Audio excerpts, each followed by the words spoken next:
Welcome to Disruption Dialogues Podcast Season 2. Listen to the influential leaders and trailblazers from around the world as they share invaluable insights to navigating the fifth industrial revolution. Hello to all our viewers and welcome to yet another episode of Disruption Dialogues Season 2. I am your host, Vinod Chikkareddy, Chief Customer Officer at MarketsandMarkets. Today, I'm in conversation with Stefaan Hinderyckx, Senior Vice President of the Cybersecurity business at NTT. As a quick introduction to our guest today, Stefaan is a seasoned IT executive who specializes in positioning complex security solutions for top EMEA customers at the executive level. He brings to the table his strengths in multilingual communication and global sales strategy development. Welcome to the conversation, Stefaan. Thank you. Great to be here. Let's take a first couple of minutes, viewers, to understand why we are discussing zero trust security as a topic today. Yes, that is the topic of discussion. And you might be wondering, what is zero trust security? The reason we at Markets and Markets believe that this is a critical space within cybersecurity is because our research estimates that the zero trust market will be growing from roughly $17 billion in 2022 to $40 billion in 2027, with a CAGR of just under 20%. This is one of the fastest growing segments in security. And it's not just companies, but also governments across the world that are looking to digitize citizen services, who are looking at ways to implement zero trust. The growth is also being driven by solution vendors who have brought zero trust to the focus of discussion, investments being made into the sector, innovations happening here, the regulatory environment which mandates a security environment which is highly stable, and of course the high adoption rates of technology which have led to this solution becoming forefront, especially with the work from home environment that has become a hybrid today. So, Stefaan, I would like to ask you, what does zero trust mean in a business context? Can you help us demystify this terminology? Yeah, absolutely. So zero trust is not a new concept, but it has become very popular lately even at the board level. And in essence, what it means is that you will reduce your implicit trust to zero trust. So what does that mean? If you take the definition of zero trust, it is typically to never trust, always validate, and assume breach, right? So those are the three key paradigms.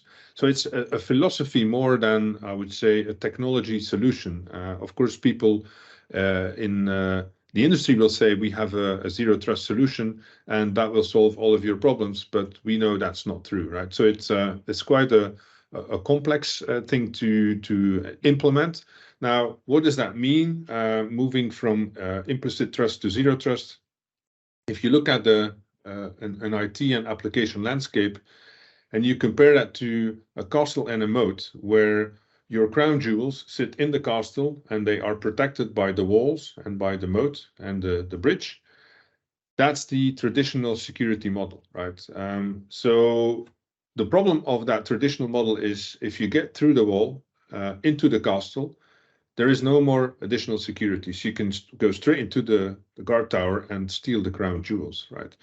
And the analogy in IT is that when people connect from their laptop through what's called a VPN, a virtual private network, into the enterprise IT infrastructure and application landscape, that they cross the bridge, and often when they get at the other side of the bridge, they get into a flat network and there is no residual security. They can access pretty much every resource and therefore could also get their hands on very sensitive data and exfiltrate that data out of the enterprise. In a zero trust approach, you have to use an analogy, you have more like an airport model. Everybody's been to an airport at least once. If you go to an airport, you want to board a flight, you need two things. You need a passport and you need a boarding pass. Otherwise, you won't get on the flight, right? And the analogy with zero trust is that when you get to the airport, you have to prove your identity, which is your passport, and then you have to prove that you can actually access that application which uses this specific data set, right? So the boarding pass is the equivalent of, say, role-based access control, for example. So instead of having a flat network in the inside with all the applications being pretty much opened up, you have a situation where every connection is always validated before it's allowed. So that in essence is what zero trust is all about. That's a very, I think, easy way to understand it, with the past, which is the peripheral security model of the castle and moat, and then the always-on approach of the airport. Exactly. Thanks for sharing that, Stefan. That, I think, gives our viewers a good context of how to think about zero trust in their landscape. When businesses look at zero trust, and of course everything comes from the technology context, but as you said, this is nowadays a board conversation because of the implications. We've seen ransomware attacks, a lot of things happening which are at a board level today. So what should an enterprise typically do when they go about setting a goal of zero trust? What are the business goals that they should be setting for themselves? So obviously the key business goal is to end up in a much safer environment and protecting those crown jewels, your critical data, a lot better, having full visibility of what your users are doing and where your data sits, and making sure that it's not being exfiltrated. Right now, like I said before, zero trust is not a product. It's not even a service per se. It's more like a philosophy, right? So the whole organization has to evolve towards that zero trust philosophy, and you can't just magically use a product to create zero trust over a weekend. It doesn't work, right? It is complicated because it touches a lot of topics from the infrastructure, networking and traditional security, all the way to data security, to application security. So it's a very broad topic. So we strongly recommend not to do this yourself, but to actually work with professionals, with experts that have been doing it for a while now. The zero trust topic is between 5 and 10 years old, depending on the region and the maturity of the industry that you're in. So there is experience, and there is a lot of do's and don'ts. In terms of how this happens, is typically a 3-year plan that is being built with a roadmap, as we call it, where we first understand what is the as-is situation, which typically looks like a castle and moat, in most cases. And the to be, which looks a bit like the airport, where you want to get to the airport model. And then a 3-year plan that is built around a couple of domains or parameters, if you want. Identity is an important one because you end up with a very identity-centric model. Workloads are applications that are running in your environment, whether it's on-prem, in your data center, or in the cloud. The access, of course, the whole access management of your users, and then the data and how the data is structured, and how the data security has been set up. So that's at a high level how this happens. Now there are a number of challenges associated with that when organizations are rolling out a zero trust as part of a digital transformation. There's a couple of challenges that the board level people need to be aware of, and I always summarize that with the big 3 C's, right? So the first one is around change management. Zero trust is as much a cultural innovation as a technological one. So getting people to change their behavior requires communication, requires training, and zero trust enables, of course, secure execution of innovation and business strategy, but it has to be backed by the people. If it's not embedded in the philosophy of the enterprise, if not everybody in the enterprise has a good understanding of what zero trust actually means and why it is advantageous for them personally and for the organization as a whole, it is bound to fail. So it's absolutely critical that every employee or member of the organization realizes that the ongoing benefits of its deployment in supporting the digital transformation are loud and clear and well understood, right? So that's the first point, change management, the first C. The second C is about complexity.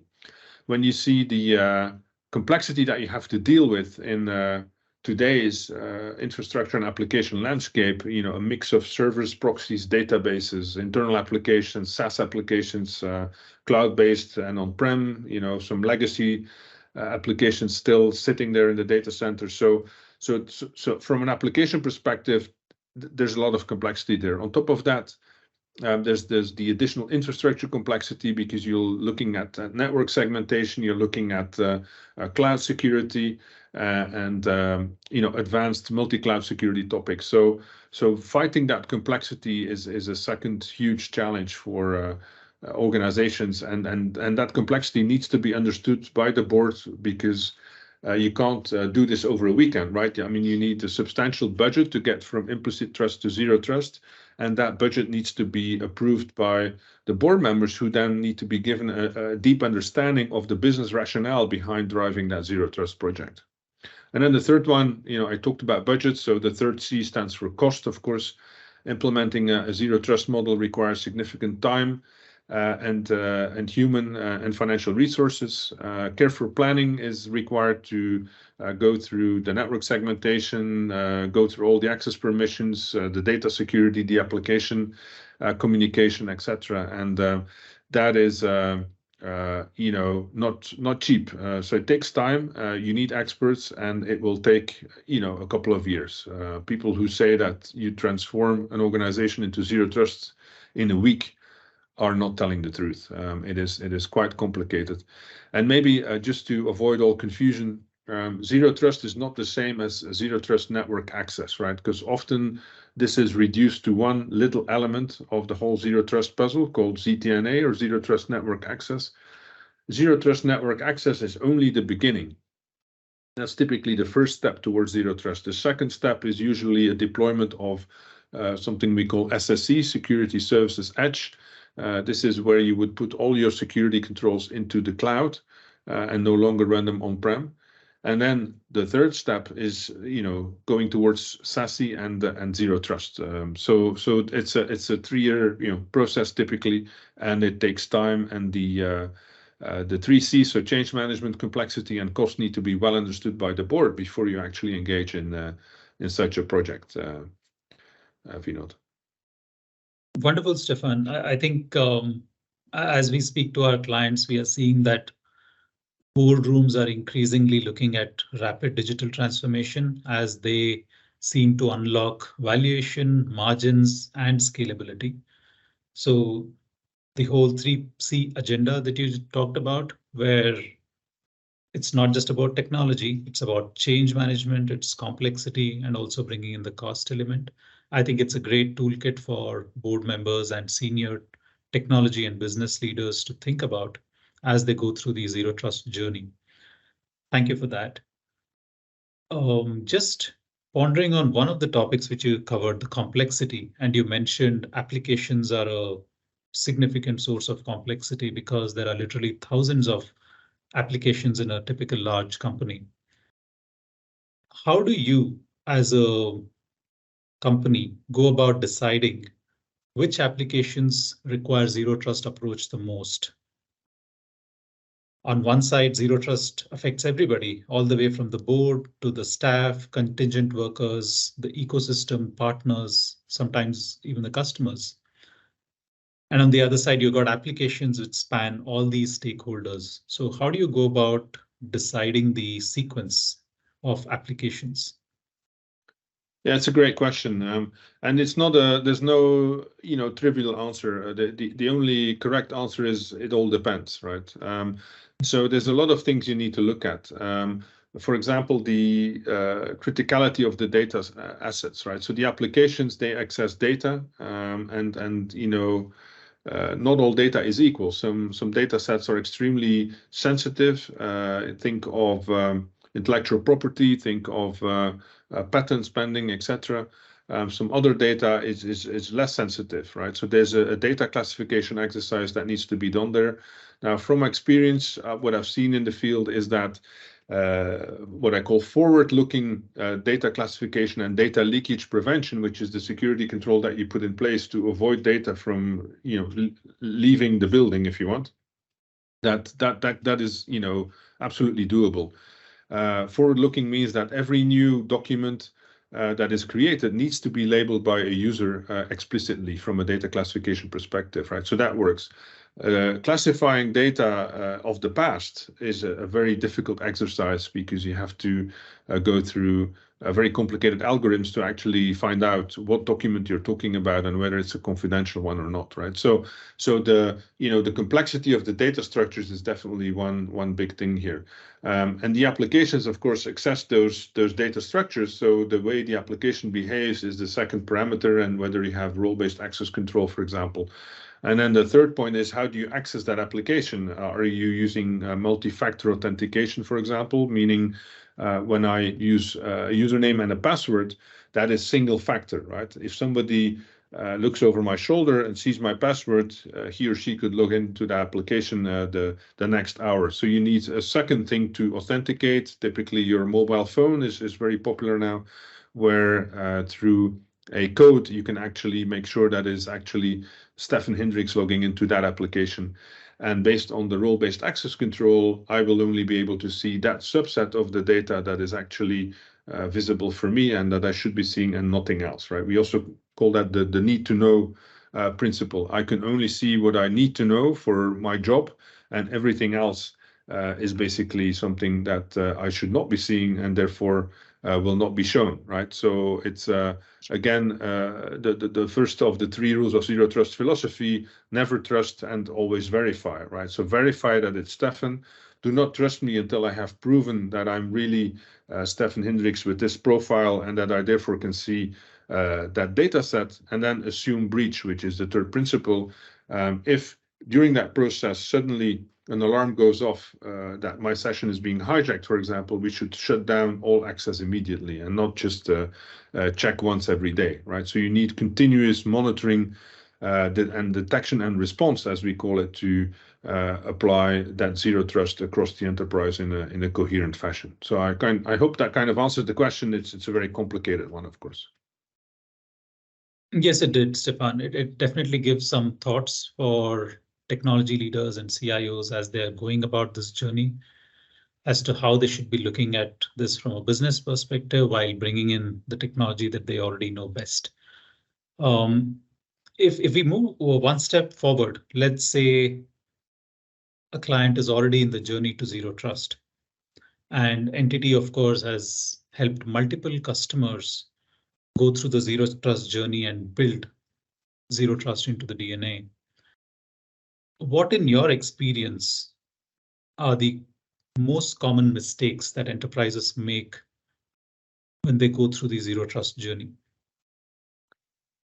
Yeah, it's a great question. So we've done a lot of zero trust projects already, of course, at NTT. We're a global company, over 330,000 employees. We have one of the largest cybersecurity divisions worldwide on the planet, and zero trust projects are very complex. And of course, when you say complexity, you say mistakes, right? And if I have to kind of limit it to the top three common mistakes, I would say the first one is underestimating the complexity. So thinking it's a weekend project, we'll do this, in the course of a weekend and roll out the whole zero trust solution.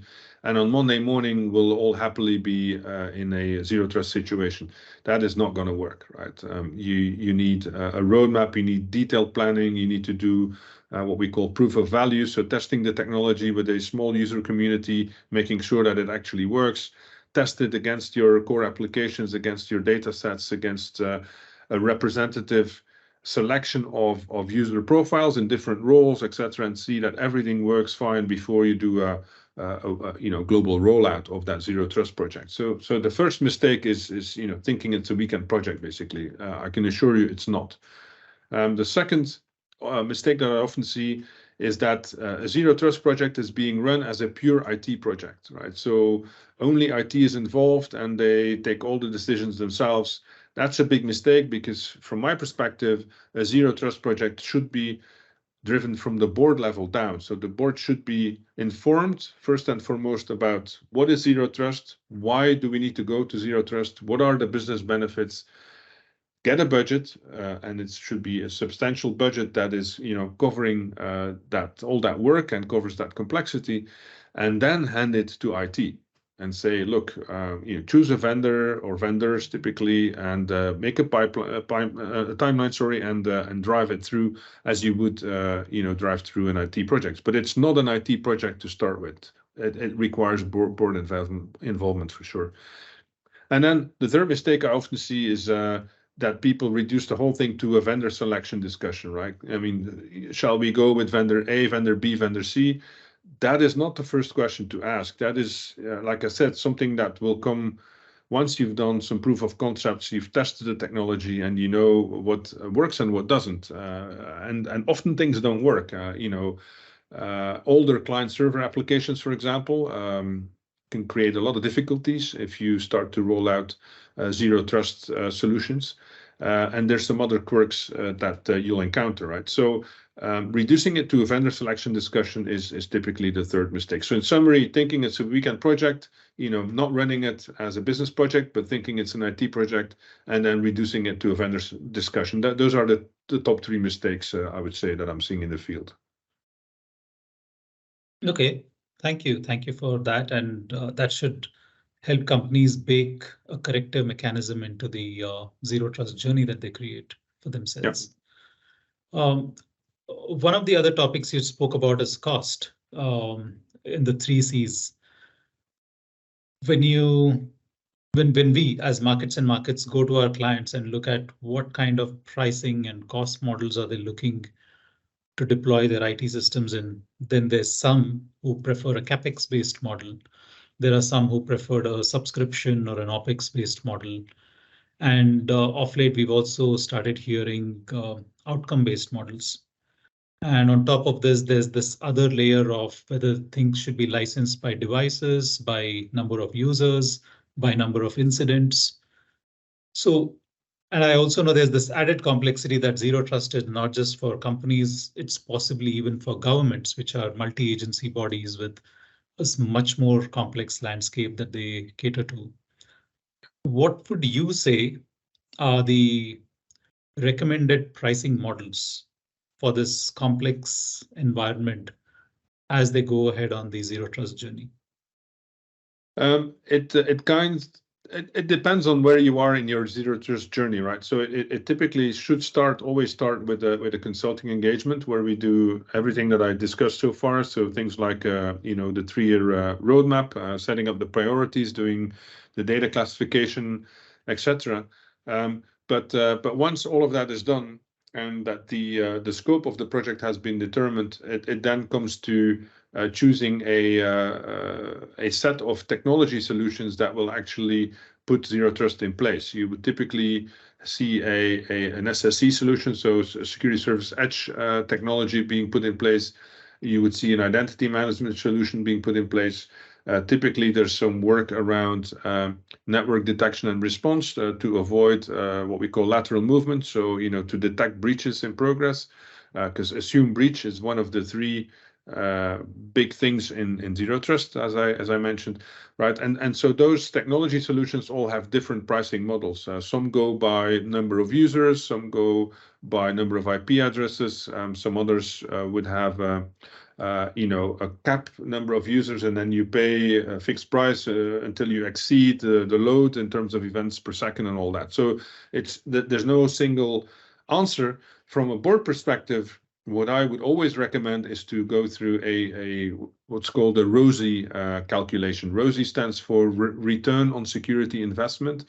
That's a calculation that can actually provide you quantitative answers to some important financial questions like, are we paying too much for our security? What financial impact on productivity could have a lack of security? What's the security investment? Was it enough? Should we invest more in that part of the zero trust roadmap? And what are the benefits, both quantitative and qualitative, right? So all of that comes to place. And I think this is even more important than the pricing model, which is, I would say, a format factor that is part of the implementation of the Zero Trust project. I find it interesting, this whole parameter of return on security investment. Is that something which NTT has created by itself, or is it something which is an industry standard? No, it's by no means something we've invented. It's a well-known industry practice applied also by various government agencies like ENISA in Europe. It is a best practice to actually try to quantify your security investment versus the gains that you will get in terms of risk reduction, right? So it's a well-known practice, but what I'm saying is that it's also to be applied in a zero trust setting to make sure that you get the best return for your investment. Because you know, in this roadmap you have to make decisions, right? I mean, shall we go for you know, a very specific example, shall we go for a network detection and response solution, you know, to reduce the exposure in terms of lateral movement? Lateral movement means that when a hacker compromises the laptop, for example, the next thing he'll do, because a laptop is not valuable for somebody who hacks into your organization, right? Because often there's not much there. What is valuable is the domain controller, where you know you can crack the passwords and then you can get to the core databases, right? So to get from A to B, you make noise, and so this network detection and response solution will actually capture that noise. Okay, so that could be one option, but you could also invest in a cloud detection and response solution, right? Which is more cloud oriented and takes a more cloud angle into the problem.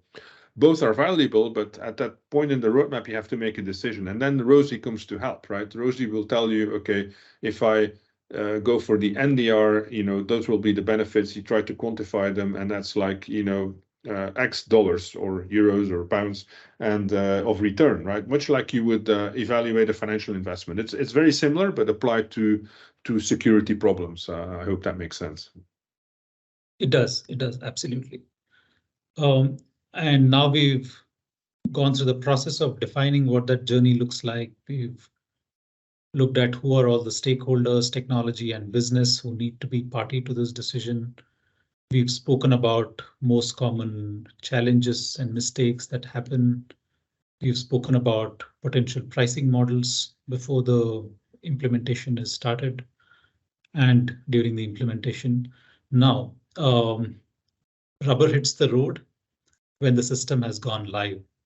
And as you mentioned, things will go wrong and can go wrong, and zero trust assumes that there will be a breach. Yeah. So what is the mechanism that defines what happens when something goes wrong? What does an organization do? So I often compare it to building a house, right? So once you've gone through the high-level design with the architect and you've chosen the materials, etc., and the builders come, and at the end of the day, you have a house, you put in the alarm system, and you start living in the house, right? And then, of course, even if it's super well protected and you have triple layers of defense, burglars will still get in, you know, to steal your jewelry or whatever that is to be stolen. In the IT equivalent, it's the same thing, right? So you can put all the security controls in place that are available depending on your budget, but you know, the usual firewalls, but also role-based access control, encryption, network detection, etc. But all of these controls will work. But if nobody's watching the alarms, that's kind of, you know, futile, right? So what we strongly recommend as an additional component in every zero trust rollout is proactive managed detection and response. Managed detection and response, like the name says, is that the detection, so the alarms going off, and the response to those alarms is being managed by a third party. And why is that such a fast-growing market? Well, because a lot of our clients can no longer cope with the complexity, one of the challenges that I highlighted before. If you have all of these security controls sitting in the infrastructure and there is a breach in progress, there will be alarms going off. However, if you can't sequence those alarms, if you can't filter them, if you can't find the proverbial needle in the haystack, it's very difficult to actually understand what's going on. So what you need is people who do this, for a living, and that are part of 24/7 teams, because that's the other thing. You need security 24/7. If you only do daytime security and you're not watching the house in the weekend, well, I bet you they will burgle it in the weekend, of course, right? And the same goes for IT organizations. So you need 24/7 managed detection and response with threat analysts, so people that do this in a very specialized way with specialized tools and who can actually what we call, restore the kill chain. So the kill chain is the sequence of events that actually shows how the attack has happened, right? It started with an endpoint like a laptop being compromised, then there was a lateral movement to a domain controller, then there was a brute force attack on the admin passwords, and then they became a super user, and then they kind of got access to the core databases and exfiltrated the data, right? That's a typical kill chain. And with MDR, you will see the kill chain developing very early onwards, right? So you'll be able to capture that burglar before he gets to the vault of the house, basically, right? And that's what we always recommend. Simply deploying all of the security controls that result from that consulting engagement and that 3-year roadmap that you're working on is not good enough. You also need 24/7 managed detection and response to complement that, to make sure that you get the most out of that investment and to maximize the return on security investment, like I said before. Thank you, Stefaan. That the managed detection and response process seems to be a comprehensive way to manage zero trust environments once the systems are live. Looking forward, I think we are almost at the end of the podcast. Looking forward, are there any new technologies or capabilities that you're seeing emerging which could challenge even zero trust? I keep frequently hearing clients say that if quantum computing comes about to be a reality, then all kinds of security systems will need to be revamped because of the way quantum computing works. What are your thoughts? What are you hearing from your clients on the future of zero trust and security in general? Yeah, that's a great question. So one of my duties is, of course, to keep an eye on the next 5 years, because further than that, I can't even think of predicting what's going to happen. But you mentioned quantum computing. That is a definite threat. The reason why that is a threat is because most of our encryption systems are based on prime number factoring, basically, or number factoring into primes, more accurately said. And a quantum computer can do that extremely fast compared to a traditional computer. I won't go into how that works, but it's like it can think of 1 billion combinations in 1 second, right? Which a normal von Neumann computer, so the traditional computer, can't do. That puts all of our traditional encryption systems at risk. There is quantum-resistant encryption that exists and that is starting to get deployed. However, interesting, what we're seeing now is that